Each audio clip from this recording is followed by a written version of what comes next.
Assalamualaikum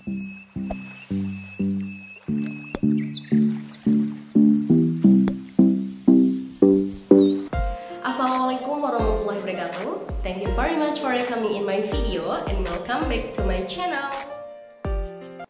Dalam video kali ini kita akan membahas terkait gambaran umum akad dan produk pada bank syariah.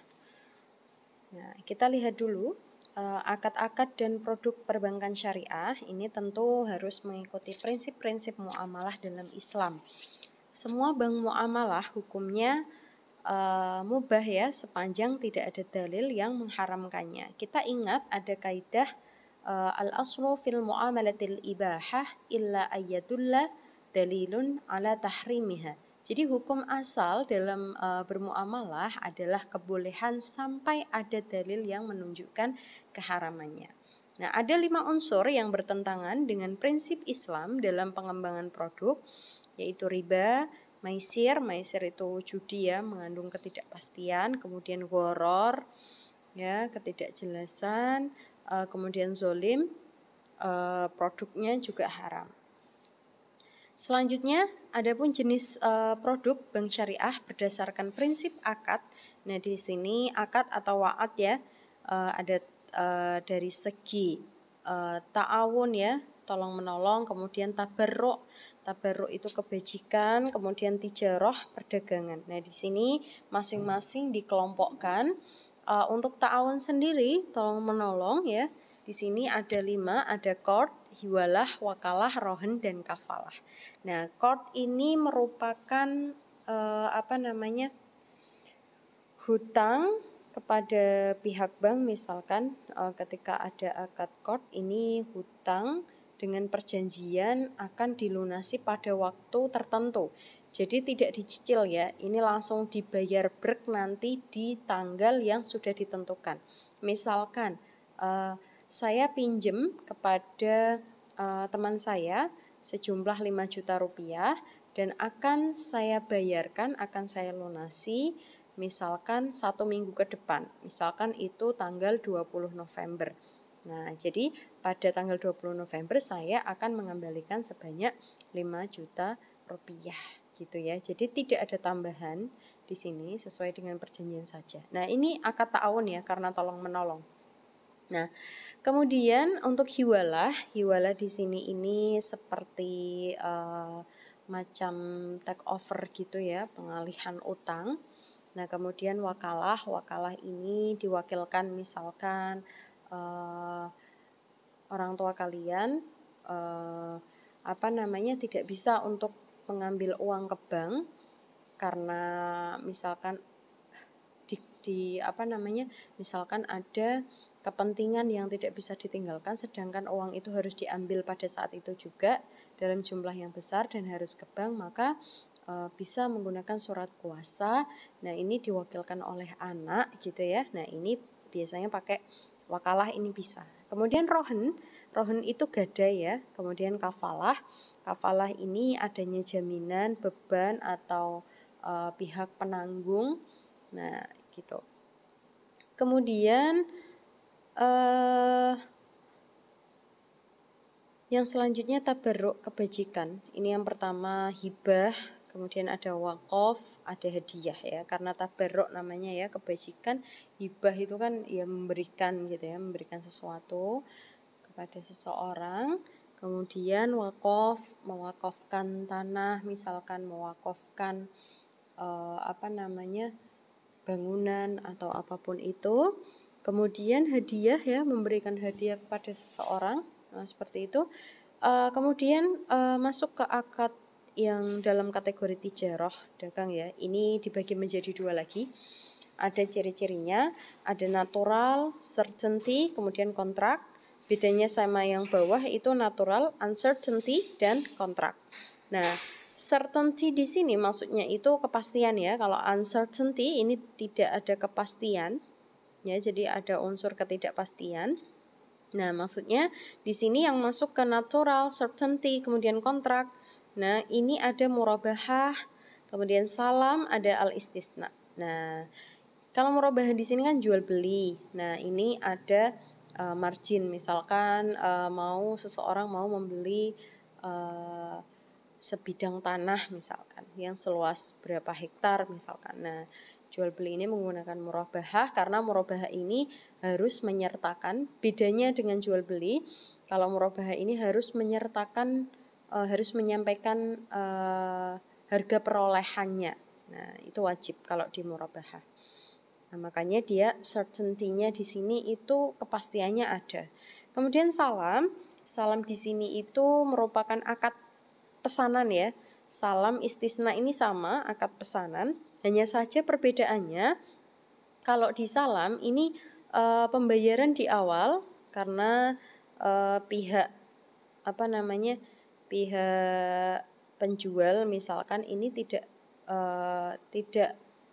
punya modal ibaratnya, atau kita yang membeli itu harus membayar terlebih dahulu, transfer terlebih dahulu. Nah, nanti baru dikirim kemudian sesuai dengan kesepakatan pesanan kita itu akan jadi di tanggal berapa dan harus dikirim tanggal berapa. Nah, itu kalau salam, pembayaran di awal. Kemudian kalau al istisna ya, istisna itu juga pesanan, tapi ini bisa dia biaya produksi, bahan baku dan lain sebagainya itu ditanggung oleh produsen karena produsen sudah punya modalnya ya ibaratnya. Nah, maka dalam akad istisna ini pembayaran oleh pembeli itu bisa di awal, bisa di tengah maupun di akhir. Nah, itu bedanya. Kemudian kita masuk ke yang natural, kemudian uncertainty, kontrak ya. Tadi ada ketidakpastian, uncertainty-nya. Ini ada mudharabah musyarakah. Ini sudah pernah dijelaskan pada pertemuan sebelumnya. Ya, mudharabah sendiri ini biasanya untuk akad meminjamkan modal ya, untuk modal usaha, untuk kerjasama, kemitraan. Nah, ini kan ada uncertainty-nya di situ, ketidakpastiannya. Karena yang namanya bisnis orang itu kan tidak bisa dipastikan keuntungannya, kerugiannya, apakah nanti akan ada bencana, apakah nantinya seperti ini misalkan tiba-tiba ada pandemi ya, kayak gitu. Oke, selanjutnya jenis akad atau transaksi bank syariah. Nah, di sini ada tadi ya prinsip tabarruk, ini dengan prinsip tijarah. Nah, kalau ta'awun kita udah paham lah ya. Ini coba kita bahas dulu. Nah, prinsip tabarruk di sini itu tidak mencari keuntungan. Beda karena kebajikan ya. Beda dengan prinsip tijarah. Prinsip tijarah di sini tuh mencari keuntungan karena orang dagang ya ibaratnya perdagangan, sebuah muamalah. Ini memang tujuannya adalah mencari keuntungan. Nah, ada pola pendanaan dan jasa bank. Di sini pola titipan, ini tadi pakainya wadiah ya. Pola titipan wadiah yaddomanah. Nah, wadiah yaddomanah, kemudian pola pinjamannya itu ada yang qard, ada qardul hasan, pola jasa ini menggunakan wakalah, kafalah, hiwalah atau hawalah sama saja, rohen. Kemudian lain-lainnya hibah, wakaf, sedekah, hadiah. Nah, ini jadi ta'awun ta'awun ini juga masuk pada prinsip tabarruk ini. Nah, kemudian bagaimana dengan prinsip tijarah? Ini karena mencari keuntungan ya, ada pendanaan, pembiayaan dan jasa bank. Nah, dengan ketidakpastian dan dengan kepastiannya tadi sudah saya jelaskan. Ada pola jual belinya tadi murabahah, salam, istisna. Nah, kalau pola sewa bisa ijarah, kemudian ijarah muntahiyah bitamlik, ada ujroh di sini imbalan ya. Kemudian pola lain ada surf di sini jual beli valuta asing. Nah, kemudian yang dengan ketidakpastian bagi hasilnya ini bisa pakai pola mudharabah musyarakah. Pola lain ada muzaraah, kemudian musaqah, mukharabah. Nah, di sini untuk beberapa pengertian yang kalian masih belum paham, kalian bisa cari, bisa diskusikan karena banyak penelitian-penelitian terkait hal ini itu sudah banyak sekali. Nah, produk dan jasa bank syariah, penghimpunan dana, ini ada prinsip al-wadiah. Nah, ini meliputi giro dan tabungan. Prinsip mudharabahnya ini deposito dan tabungan. Kalau penyaluran dana, prinsip jual beli bisa pakai murabahah, asalam, istisna ya. Kalau prinsip bagi hasilnya musyarakah dan mudharabah. Kemudian prinsip sewa ada ijarah, muntahiyah bitamlik juga ada. Nah, jasa bank ini bisa pakai wakalah, kafalah, hawalah, rohen, ujroh, kemudian sarf. Oke. Selanjutnya produk bank syariah berdasarkan jenis akadnya. Nah, ini prinsip al-wadi'ah. Nah, ini ada wadi'ah yad amanah dan wadi'ah yad domanah.